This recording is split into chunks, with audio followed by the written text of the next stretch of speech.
Eu sou a professora Fernanda e vou lecionar a disciplina de História do segundo ano do Colégio Emaús. Então, vamos lá. As orientações você já conhece. Procura um lugar aí bem legal para você fazer a sua videoaula, bem tranquilo, tá? Você vai pegar aí o seu livro de história, o seu caderno, lápis, a borracha, para você fazer as suas anotações necessárias, tá bom? Então, nós vamos começar com a correção das atividades lá na página 146 do livro de História. Tá escrito assim, ó. Tem dois menininhos lá em cima, ó. Que diferença existe entre a área urbana e a área rural? Então, lembra que nas últimas aulas nós falamos isso sobre o campo, sobre a cidade, sobre as áreas urbanas, as áreas rurais? Então hoje nós vamos corrigir atividades que falam sobre isso, ó.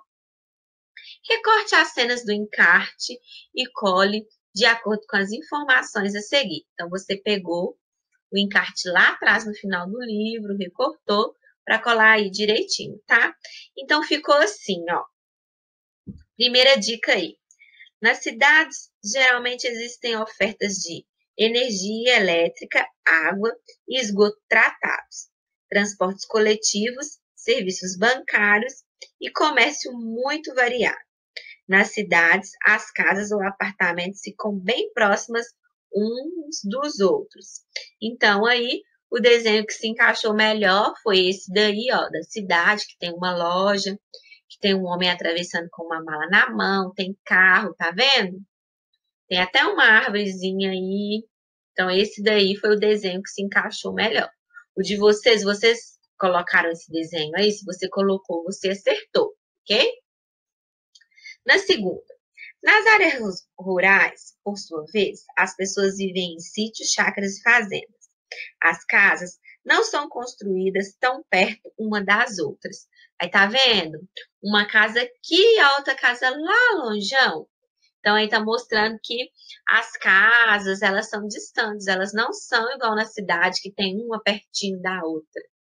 Tá vendo a diferença? Próximo, ó. Os trabalhadores da área rural, ou seja, do campo, são os chamados agricultores. Estes também conhecidos como lavradores, plantam, colhem e vendem seus produtos na própria roça ou na cidade. Então, aí, a imagem que se encaixou foi essa do trabalhador, tá vendo? Ele cultivando a terra, ele é conhecido como agricultor. Então, ele planta, ele colhe e ele vende, tanto nos campos, quanto para as pessoas da cidade. Ok? Você colocou essa imagem aí, você acertou. Agora, de baixo, ó. Já os pecuaristas se dedicam à criação de animais. Bois, cavalos, cabras, porcos, aves. Pessoas do campo que trabalham com agricultores e pecuaristas, ao mesmo tempo são chamados de agropecuaristas. Então, essas pessoas aí são chamadas de agropecuaristas, porque elas cuidam das coisas do campo, elas mantêm os animais, tanto as plantações quanto os animais. Então, a imagem que se encaixou aí foi esse homem cuidando dessa vaca aí, tá vendo? Também os animais, eles cuidam deles para reproduzir, para também matar, para tirar a carne, para mandar para os açougues. Tem tudo isso daí. Então, vamos lá. A terceira e última é: em grande parte da zona rural, a agricultura foi mecanizada, ou seja, as máquinas passaram a ser empregadas no trabalho do campo em vez do trabalho braçal. Em consequência disso, o número de agricultores dedicados diretamente à produção diminuiu bastante. Então, antigamente, bem antigamente, quem fazia essa parte aí de preparar a terra, de plantar, eram homens. Mas aí eles foram substituídos pelas máquinas, não é? Então, as pessoas donas das fazendas, elas resolveram trocar pela máquina, porque a máquina, ela trabalha melhor com a terra, né? Ela facilita também o trabalho do homem. Então, a imagem que se encaixou foi essa daí do trator, ok? Se você colocou ela, você acertou também. Então, vamos lá, ó. Agora, Faça desenhos representando a área rural e a área urbana. Eu acredito, pelo que eu conheço do segundo ano, que vocês fizeram desenhos maravilhosos. Eu não fiz desenho, não tem como eu desenhar, mas eu peguei 2 desenhos aí da internet, tá? Eu peguei um desenho rural, tá vendo? Tem uma casinha, um cavalo, 2 pessoas aí que trabalham no campo.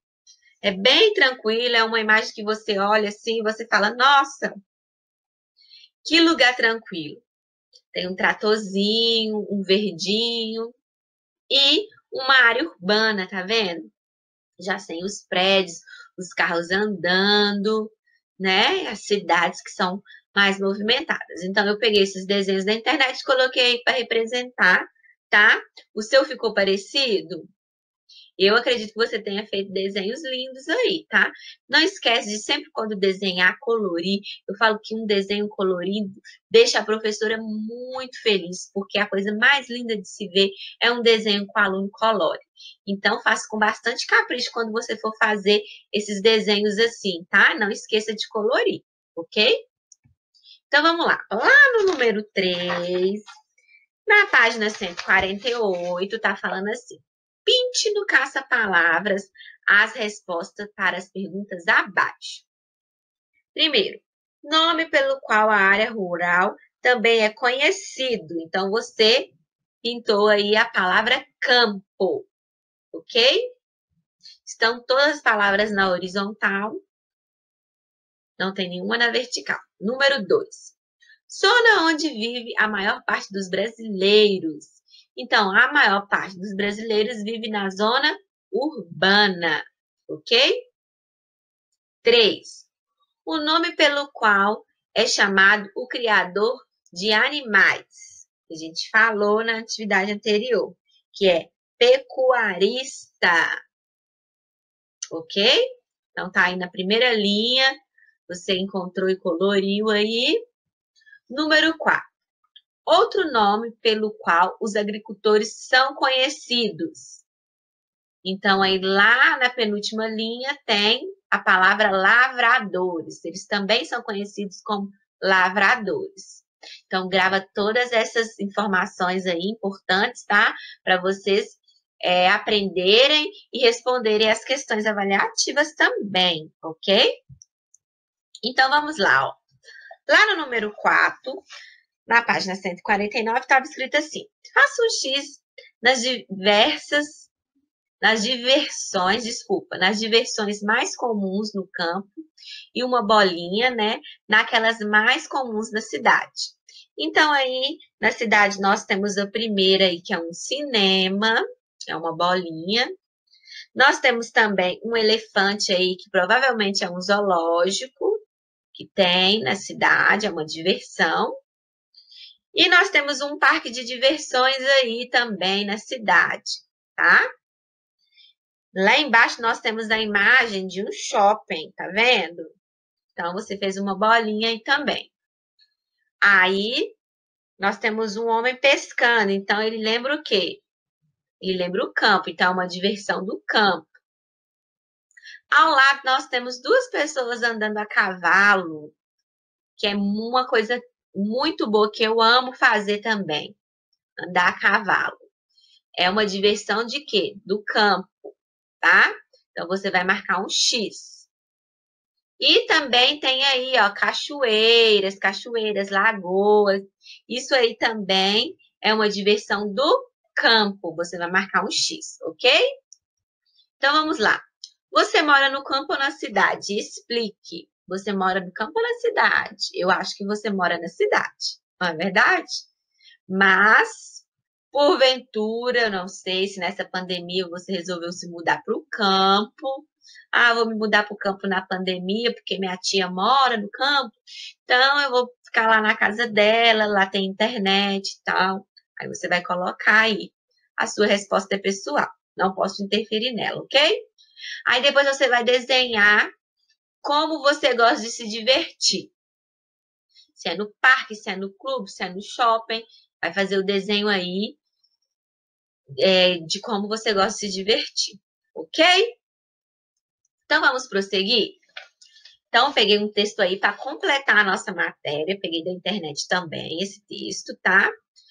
E você vai acompanhar comigo aí a leitura, combinado? Ó, tá escrito assim: você vive na cidade ou no campo? Caso viva na cidade, você é atendido por serviços como coleta de lixo, água tratada, coleta de esgoto, iluminação pública e etc. A vida nas cidades, em virtude da grande concentração populacional em pequenos espaços, necessita de alguns serviços, como os acima citados, para que possa garantir um mínimo de condições de vida às pessoas. Então, se você mora na cidade, você tem todos esses serviços, né? Coleta de esgoto, iluminação, água tratada, coleta de lixo. Imagina, onde você ia jogar o seu lixo se não existisse a coleta de lixo? O que ia ser das casas? Então, você vivendo na cidade, você tem todos esses serviços. A saída do campo, da zona rural para a cidade, é uma característica retomada pela sociedade capitalista ocidental. A concentração industrial e comercial em espaços urbanos fez com que as pessoas passassem a habitar em locais próximos a essas regiões. Na Europa, esse processo intensificou-se no século XIX. No Brasil, o processo de urbanização ocorreu principalmente no século XX. Durante o período colonial e imperial, houve a criação de cidades, mas elas devem ser consideradas como casos isolados, já que a atividade econômica predominante estava ligada à produção agrícola, ao campo. Então, olha aí, eu coloquei uma imagenzinha no campo, no cantinho aí, sobre uma cidade pequena, tá vendo? Não é uma cidade grande, mas é uma cidade pequena, porque tudo se iniciou assim, né? Com pequenas pessoas. Continuando. Mesmo no século XX, apesar das primeiras décadas conhecerem o surgimento de cidades, principalmente as capitais dos estados ou na área da produção de café, foi apenas na segunda metade do século que esse processo se intensificou. Foi tão grande a urbanização da população brasileira que, na primeira década do século XXI, cerca de 85% da população vivia nas áreas urbanas. Então, as pessoas largaram mesmo o campo e vieram para a cidade, vieram morar na cidade, na facilidade da cidade. E olha que nessa época aí, ó, do século XXI, as coisas não eram tão modernas igual hoje, né? Hoje nós temos tudo com muita facilidade. Nessa época estava começando o processo, né? As pessoas não tinham as coisas com facilidade igual tem hoje. Mas mesmo assim, elas preferiram sair dos campos e vir para a cidade. Mas para que se viva com o mínimo de qualidade nas áreas urbanas, são necessárias algumas condições. E é aí que entra um dos principais problemas que surgem na vida urbana das cidades brasileiras, marcados por uma profunda desigualdade de distribuições dessas condições necessárias à vida urbana. Então, nós vamos descobrir aí essas injustiças, né? Uns têm demais, outros não têm. Então, as pessoas vieram e algumas tinham lugar para ficar, outras não.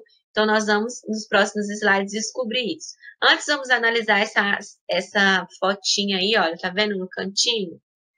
De uma cidade de desenho aí, bem bonitinha, tem fábrica lá atrás da cidade, que provavelmente gera emprego para os moradores, tá vendo? Então, vamos lá, ó. A primeira dessas condições são as habitações. Para poderem descansar, preparar a sua alimentação e realizarem outras tarefas domésticas, as pessoas precisam estar protegidas por um teto. Porém, nem todas têm uma habitação própria. Nesses casos, são obrigadas a pagarem aluguel para pessoas ou empresas que detêm casas excedentes. Há ainda casos de empresas que, compram grandes lotes de terrenos em áreas consideradas de boa localização para realizarem grandes obras de habitação e comerciais, como edifícios e shopping centers, com o objetivo de lucrarem com a venda às pessoas. Essa situação é conhecida como especulação imobiliária e está influenciando diversas alterações urbanísticas nas cidades nos últimos tempos. Então, aí, né, o texto fala que das pessoas que ganham dinheiro com isso, né, porque no mundo é assim, né? Umas têm pouco, outras têm muito, outras não têm quase nada. Então, tem gente que não tem condição de ter uma casa própria e precisa morar de aluguel. Tem gente que tem demais e investe nisso, né? Compra lotes, constrói diversas casas para justamente alugar. Então, é disso aí que o texto se trata e nós vamos continuar vendo as diferenças. Ó, tá vendo essa imagem aí? Essa imagem é de uma cidade muito, muito antiga. Peguei aí só para vocês terem uma noção das primeiras cidades, tá vendo? Bem, bem antiga, só para a gente ter uma noção de como que foi criada as primeiras casas e tudo. Então, vamos lá. Ó.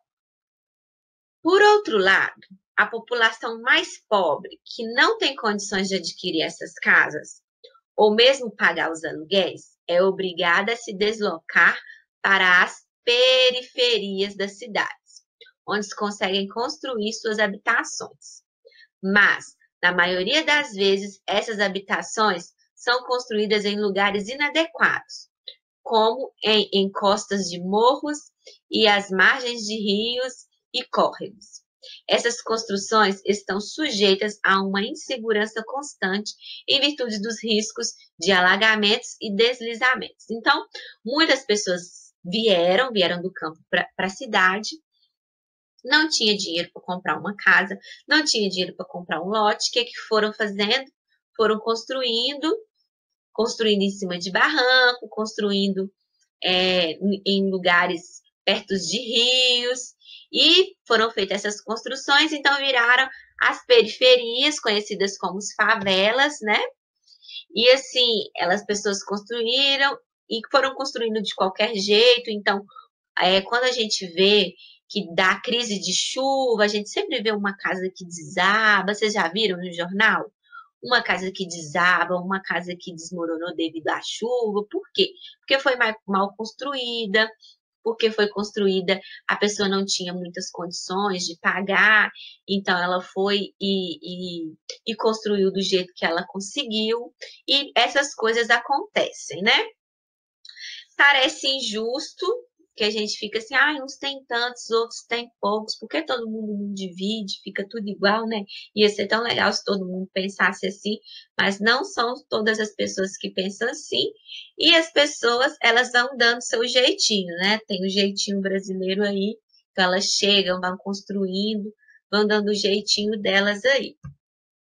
Aí eu separei essa imagem aí, vocês estão vendo, de uma periferia. Tá vendo como as casas estão tumultuadas, uma em cima da outra? Aí acontece riscos de deslizamento, uma pode cair em cima da outra, se elas forem mal construídas. Nem sempre, tá, gente? Não significa que casa em periferia vai ser mal construída. Às vezes existe casa em periferia que é bem construída, sim.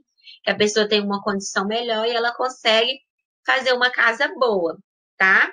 Às vezes ela conseguiu comprar aquele lote lá na periferia, mas a casa dela tem uma estrutura boa. Então, assim, no geral, acontecem muitos acidentes, muitas coisas que a gente vê no jornal. Mas nem sempre, às vezes pode ter uma ou outra pessoa que sim investiu numa fundação boa, num lugar bom, mesmo sendo na periferia, ok? Então, vamos dar continuidade, ó. Nessas áreas, há ainda outros problemas que surgem para uma melhor qualidade de vida das pessoas, como a falta de saneamento básico, o oferecimento da água tratada e potável, bem como serviços de coleta de lixo e de esgoto, é essencial para evitar a proliferação de doenças e epidemias, garantindo, dessa forma, condições mínimas de sobrevivência. Nesse sentido, as políticas de saneamento básico deveriam ser tratadas como políticas de saúde pública. Outras condições essenciais à vida nas cidades nos dias de hoje diz respeito aos sistemas de transporte e trânsito, às pessoas e mercadorias. A concentração de um número grande de pessoas nas cidades cria problemas de deslocamento dessas mesmas pessoas pelos espaços urbanos. Então, primeira parte, existem muitas cidades no Brasil, muitas mesmo, muitas cidades onde as pessoas se aglomeraram, muitas periferias que não têm o serviço de coleta de lixo e de esgoto. Tá vendo essa foto aí que eu coloquei para vocês? Tá vendo aí, ó, o esgoto das casas, elas caem aí nesse rio. Então, assim, existem muitos lugares no Brasil que não tem esgoto, que as crianças têm que passar por cima dessa água aí, dessa água contaminada. Até mesmo eu vi algumas fotos de crianças que brincam nessa água contaminada, vocês acreditam? Porque não tem. As pessoas chegaram, se aglomeraram e às vezes a política não se preocupa tanto com isso, então vai ficando e vai empurrando com a barriga e as pessoas adoecem, as pessoas pegam doenças. Por quê? Porque, infelizmente, nem todos os lugares do Brasil tem tudo, tem coleta, tem o esgoto direitinho, tem a água potável que chega da Copasa, nem todo mundo tem isso, infelizmente, né? Só para mostrar para vocês um pouco da realidade do nosso Brasil, tá? E também nós temos a questão do transporte público na cidade, né? Porque a cidade, ela é imensa. Imagina se todo mundo tirasse os carros de casa para sair. Tem gente que ainda nem tem condição de ter um carro, né? E assim, por isso nós temos os transportes públicos, né?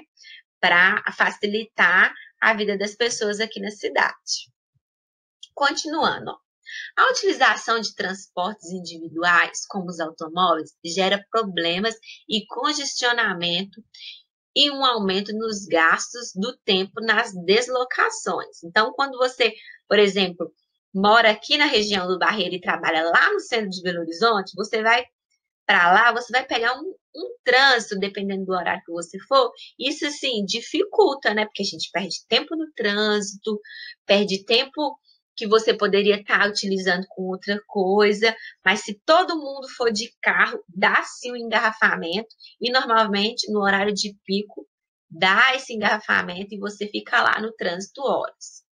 O transporte coletivo seria uma saída para evitar essa situação, mas a falta de investimento em transportes coletivos de massa, como ônibus e trens, aliada ao controle empresarial privado que existe sobre esse serviço, impede que as pessoas vejam o transporte coletivo como uma forma satisfatória de deslocamento. Por isso, as pessoas usam tanto os carros ao invés de optarem pelo transporte coletivo, né?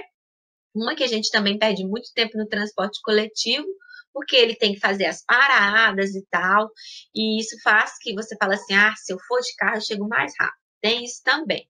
Então, se o governo, se ele colocasse um investimento maior no transporte público, no trem, talvez isso seria diferente, não é? A questão do deslocamento está relacionado à mobilidade urbana, elemento necessário para que as pessoas tenham acesso aos diversos serviços da cidade. Se há dificuldade na mobilidade urbana, há dificuldade de as pessoas irem aos locais onde são oferecidos serviços de saúde, educação e cultura, por exemplo. Essas dificuldades impedem que as pessoas tenham acesso pleno a esses serviços, criando obstáculos ao direito que elas têm em se deslocar pelos espaços urbanos. Então, as pessoas precisam se locomover, precisam trabalhar, precisam ter acesso a alguma coisa, né? Que a prefeitura nos oferece, que a cidade nos oferece, e dependendo do trânsito, isso nos impede. E a gente procura o quê? Facilitar a nossa vida, não é verdade? Chamar um Uber hoje em dia não é muito mais fácil do que ir para o ponto de ônibus esperar o ônibus? A gente sempre quer algo bem mais fácil. Então vamos lá, para encerrar.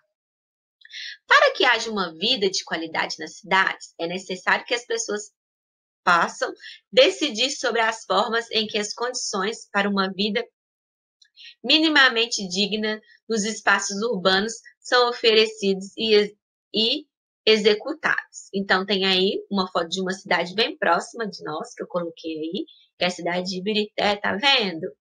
Coloquei, né? Essa foto dessa cidade.